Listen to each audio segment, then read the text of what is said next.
بسم الله الرحمن الرحيم. الحمد لله نحمده ونستعينه ونستغفره ونؤمن به ونتوكل عليه ونعوذ بالله من شرور أنفسنا ومن سيئات أعمالنا. من يهده الله فلا مضل له ومن يضلله فلا هادي له.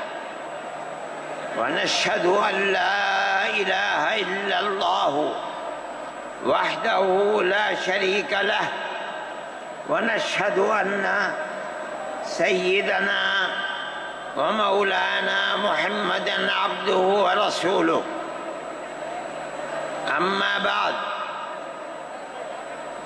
مسلم پرسنل لا بورڈ کے صدر محترم نائیڈو صاحب کے نائب صدر اور ہمارے مہدی صاحب، دوسرے حضرات جو یہاں بیٹھے ہوئے ہیں، اور یہ جمع غفیر لاکھوں آدمی جو آئے ہیں جمعیت علماء کی دعوت پر، میں جمعیت علماء کے ان ورکرز اور آئے ہوئے مہمانوں کا دل کی گہرائیوں سے شکریہ ادا کرتا ہوں. جن لوگوں نے جمعیت علماء ہند کی دعوت پر اپنے احباب کو جمع کیا اور اپنے خرچ سے جمعیت علماء کا ایک پیسہ کیا پھوٹی کوڑی بھی نہیں لگی، آپ ہی لوگ کروڑوں روپیہ خرچ کر کے اپنی بسوں کا خود ہی انتظام کر کے یہاں تشریف لائے دعوت پر، اور آ کر بیٹھے. جمعیت علماء ہند کے خدام کے دل میں اس کی بڑی قدر ہے. اللہ آپ حضرات کو اس کا بہتر بدلہ عطا فرمائے. میرے محترم بزرگوں، آج ہی کا مسئلہ یہ نہیں ہے. جمعیت علماء ہند کی ایک تاریخ ہے، اور ایسی تاریخ ہے اپنے اس ملک کے لیے جو کسی دوسری ہندو مسلم پارٹی کے پاس نہیں ہے.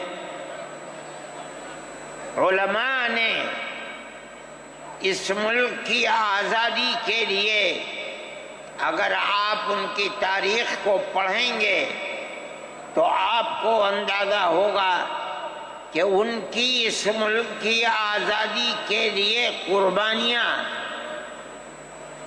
150 سالہ قربانیاں ہیں. کوئی اس ملک کے اندر ہندو مسلم ایسی پارٹی نہیں ہے جس کی تاریخ ایسی قربانیوں کی تاریخ ہو. حضرت شاہ عبدالعزیز صاحب محدث دہلوی نے 1803 میں آواز بلند کی تھی کہ ہمارا ملک غلام ہو گیا، اس غلام ملک کو آزاد کرانا اس ملک میں بسنے والے ہر مسلمان اور ہر شخص کا فرض ہے. کوئی مائی کا لال نہیں تھا جو انگریز کی طاقت کے سامنے آزادی ملک کا نعرہ بلند کر سکتا. ایک مسلمان عالم دین نے اسی دلی کے اندر اس نعرے کو بلند کیا اس کی جائیداد قلق کر لی گئی، اس کے مدرسے کو دفن کر دیا گیا، اس کو دلی بدر کر دیا گیا۔ لیکن یہ مسلمان ایسے نہیں تھے جو کسی ملک کے پیسے یا اس کی سطوت اور اس کی طاقت کے سامنے سر جھکا دیتے۔ جو انہوں نے اپنا موقف اختیار کیا تھا پتھر کی چٹان کی طرح، اسی طرح اس موقف کے اوپر کھڑے رہے۔ سب سے پہلا جہاد سن 1932 کے اندر ہوا، ہندوستانی لوگ تو جانتے بھی نہیں، اور اس کے اندر لوگ مر گئے، ختم ہو گئے۔ شاہ عبدالعزیز صاحب کے رشتے کے، ان کے قریب، ان کی اولاد میں شاہ اسماعیل شہید اور رائے بریلی کے شاہ احمد شہید، دونوں کے دونوں ختم ہو گئے، شہید ہو گئے بالا کوٹ کے میدان میں۔ لیکن پیچھے نہیں ہٹے۔ وہ لوگ جو بچ کر آئے تھے سن 1857 میں پھر جہاد کر لیا، اور اس کے اندر صرف اسی دلی کے اندر 33,000 مسلمان شہید کیے گئے، اور لال قلعے سے لے کر جامع مسجد تک درختوں کے اوپر ان کی لاشوں کو لٹکا دیا گیا۔ یہ مسلمان کی تاریخ ہے، علماء کی تاریخ ہے۔ بتائیں کون ہے جس کی زندگی کے اندر یہ تاریخ مل سکتی ہے؟ میں کہتا ہوں، لاکھوں آدمی کے سامنے کہتا ہوں، کوئی مائی کا لال ہے جس نے اس ملک کی اس طرح خدمت کی ہو جس طرح مسلمان علماء نے خدمت کی ہے؟ میرے بھائی، جمعیت علماء انہی مجاہدین کی بنائی ہوئی جماعت ہے۔ ہم تو ان کے جوتے سیدھے کرنے والے ہیں۔ ہمارا کیا کام ہے؟ ایک ہی کام ہے کہ انہوں نے جو جمعیت کی بنیاد کے اندر ہندو مسلم اتحاد اور ملک کے ہر بسنے والے کو ایک پیغام دیا تھا پیار و محبت کا، ہم اسی پیغام کو لیے بیٹھے ہوئے ہیں۔ ہمارا کام صرف اتنا ہے۔ دنیا توڑنا چاہتی ہے، حکومتیں برباد کرنا چاہتی ہیں، فرقہ پرست ذہنیت آگ لگانا چاہتی ہے، یہ نعرہ دینا چاہتی ہے کہ ہندو الگ، سکھ الگ، مسلمان الگ۔ ہم کہتے ہیں نہیں، ہندو مسلم سکھ عیسائی بھائی بھائی۔ یہ ہمارا پیغام نہیں ہے، ان بزرگوں کا پیغام ہے جنہوں نے پھانسیوں کے تختوں کو چوما، اپنے اس ملک کے لیے چوما ہے، اس کی آزادی کے لیے چوما ہے۔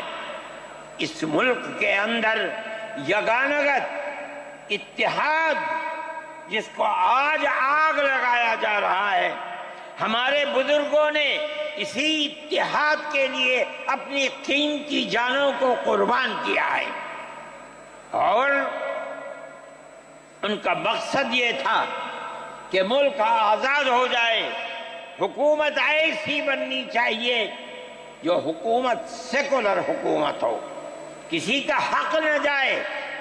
کانگریس اس لیے نہیں بنی تھی، یہ 1803 کی آواز ہے کہ ملک غلام ہو گیا، جہاد کرنا فرض ہے۔ کانگریس کا تو وجود بھی نہیں تھا۔ کانگریس تو 28 دسمبر 1985 کو بنی ہے، اور اس کا پہلا اجلاس بمبئی کے اندر ہوا ہے۔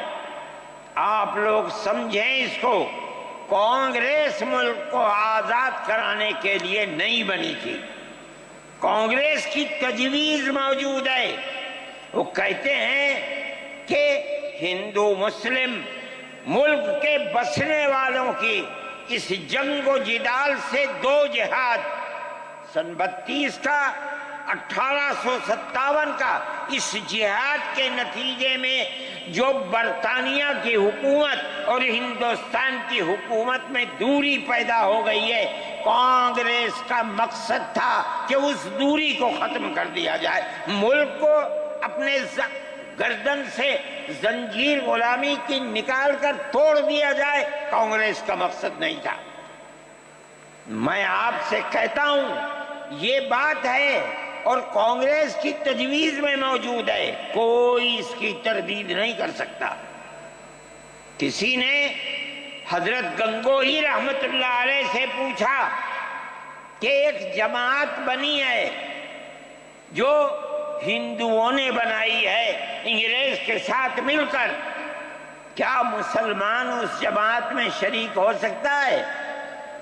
حضرت نے فتویٰ دیا اور یہ کہا کہ جس طرح اپنے کاروبار میں ہندو مسلمان شریک ہو سکتا ہے، اسی طرح اس پارٹی کے اندر بھی ہندو مسلمان شریک ہو سکتا ہے، بشرطے کہ دین کو کوئی نقصان نہ پہنچے۔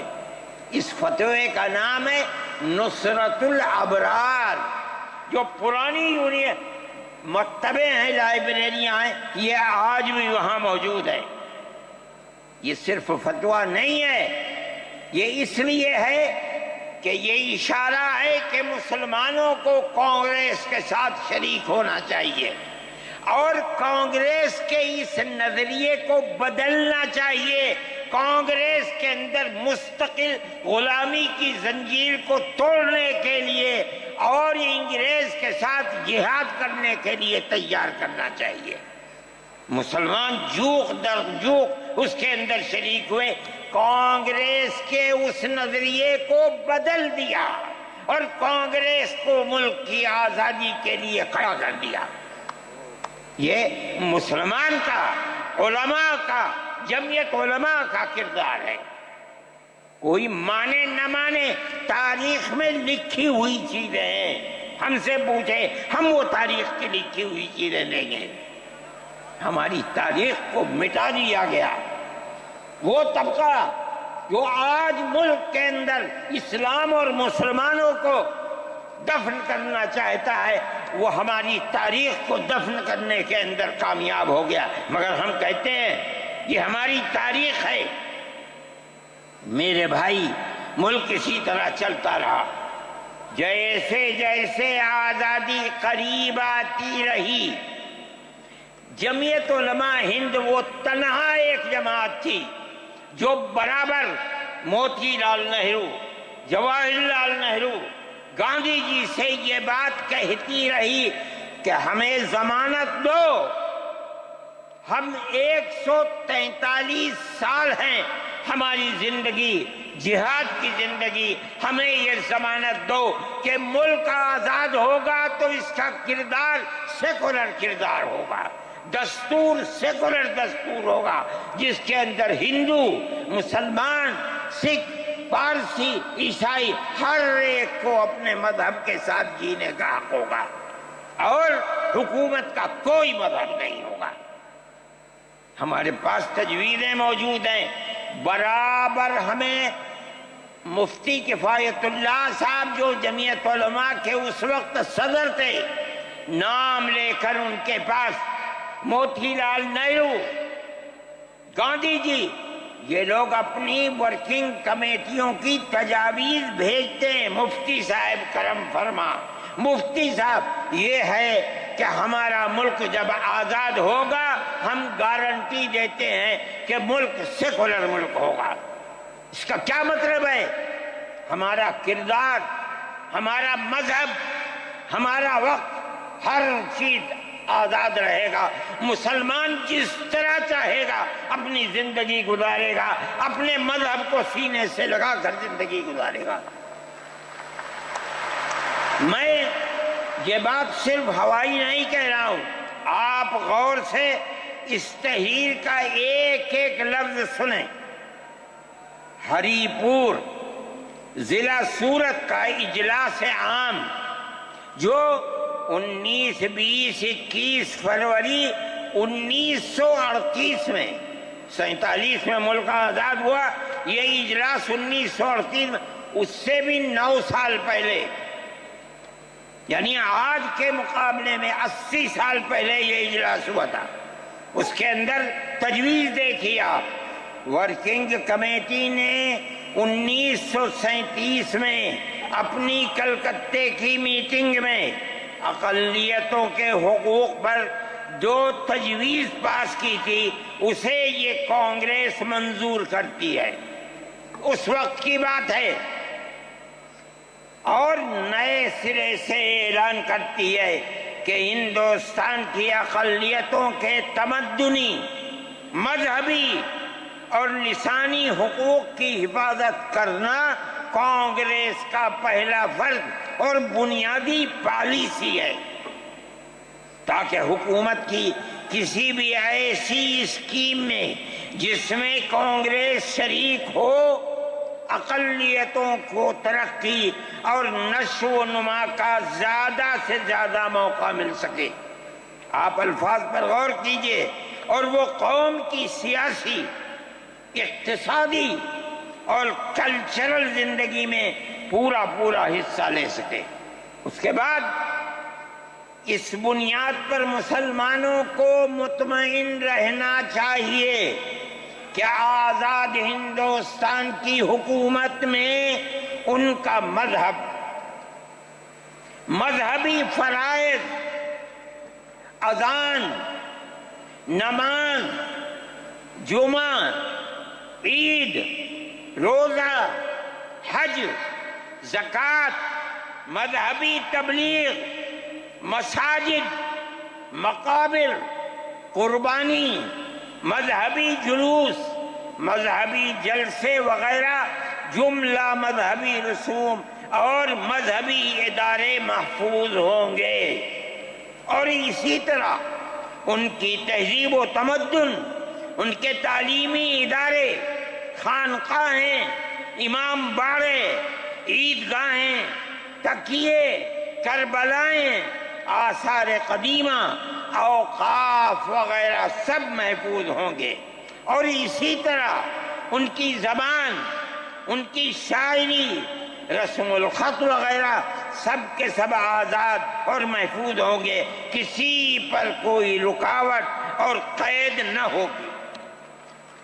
جو میں آپ سے کہہ رہا ہوں، آپ دیکھیے، یو پی کانگریس کا شائع کردہ election board, National Herald press, Lucknow, 1946 کے اندر شاید 10 فروری جو میں نے نقل کیا ہے وہ مٹا ہوا سا تھا، اس کے اندر یہ بلیٹن شائع ہوا ہے.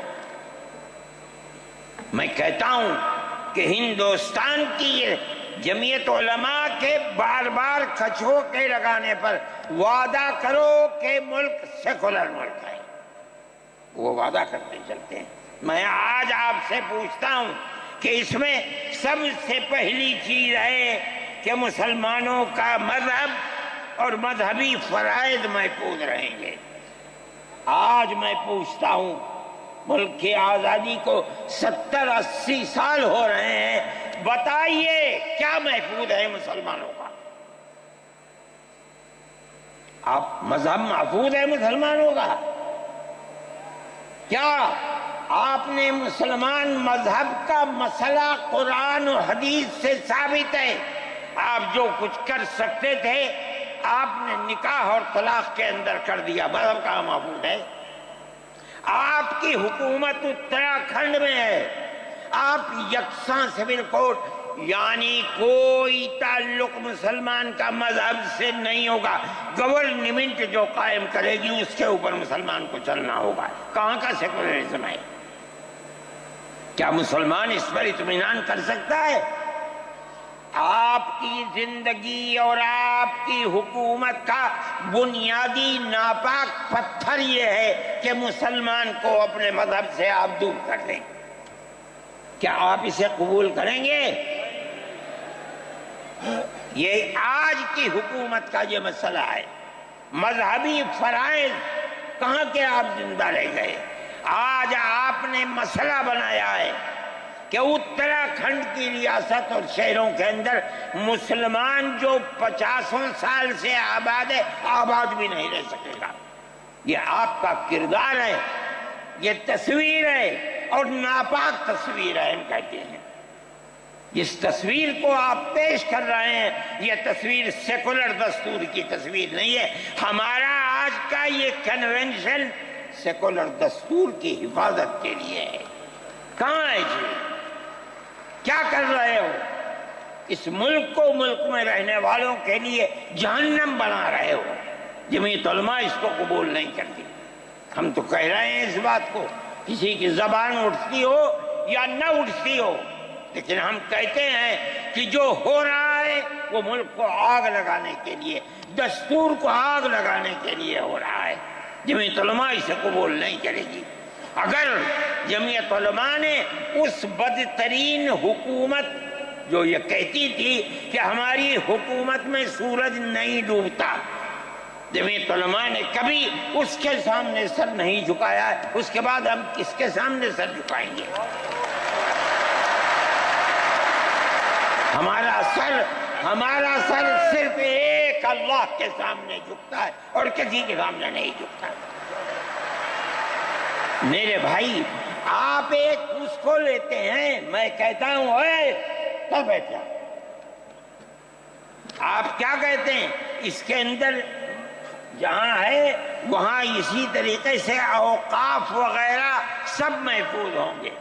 اوقاف محفوظ ہیں، یہ آپ کے سامنے حضرت مولانا بیٹھے ہوئے ہیں، تقریر کی ہے۔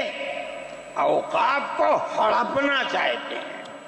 ہماری مسجدیں اسی دلی کے اندر 400 500 سال کی مسجدیں ہیں، جس میں جمعیت علماء کا دفتر بنا ہوا ہے، عبد النبی اکبر کے زمانے کی مسجد ہے۔ اور کتنی مسجدیں جن کے پاس اوقاف، اللہ اکبر، لاکھوں کروڑ کے اوقاف ہیں۔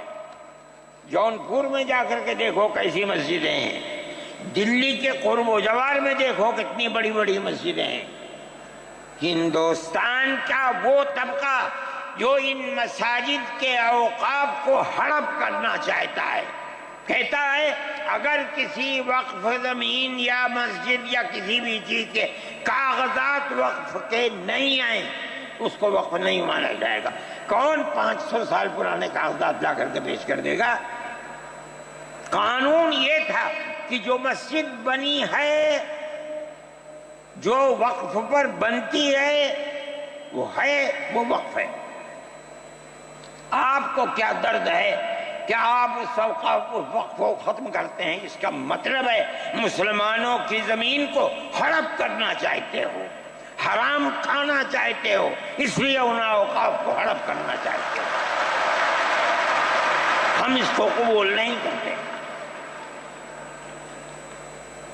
اوقاف ہمارے آباء و اجداد کے کیے ہوئے ہیں، اوقاف اللہ کی ملکیت میں دیے ہوئے ہیں، مسجدیں بنی ہوئی ہیں، آپ ان کی حفاظت کیجئے، اس لیے کہ ہم اس ملک کے رہنے والے ہیں، ہم باہر سے آئے ہوئے نہیں ہیں۔ اگر ہندو گوجر ہے مسلمان بھی گوجر ہے، اگر ہندو جاٹ ہے مسلمان بھی جاٹ ہے، اگر ہندو راجپوت ہے مسلمان بھی راجپوت ہے۔ جاؤ دیکھو کشمیر کے اندر، اگر ہندو برہمن ہے مسلمان بھی برہمن ہے۔ ہم اسی ملک کے رہنے والے ہیں۔ کسی کو اچھا لگا یہ مذہب وہ اس مذہب میں چلا گیا، کسی کو یہ مذہب اچھا لگا وہ اس مذہب میں چلا گیا۔ کیا مذہب کی بنیاد پر اس ملک کے اندر آپ ہمیں جینے کا حق نہیں دیں گے؟ ہم اپنے جینے کا حق کو لیں گے۔ آپ نے جس سیاست کو اختیار کیا، آپ 2 الیکشن پہلے دیکھیے کس قوت کے ساتھ بی جے پی آئی تھی۔ آپ نے جس پالیسی کو اختیار کیا، سیکولرزم کو آگ لگانی چاہیے، اس کا نتیجہ اس الیکشن میں کیا ہوا؟ بی جے پی ہار گئی۔ میں کہتا ہوں کہ اگر چندرا بابو نائیڈو کی بیساکھی نہ ہوتی اور ادھر نتیش کمار کی بیساکھی نہ ہوتی تو بی جے پی گورنمنٹ نہیں بنا سکتی تھی۔ کیوں ہوا؟ وہ جو 14 سال پہلے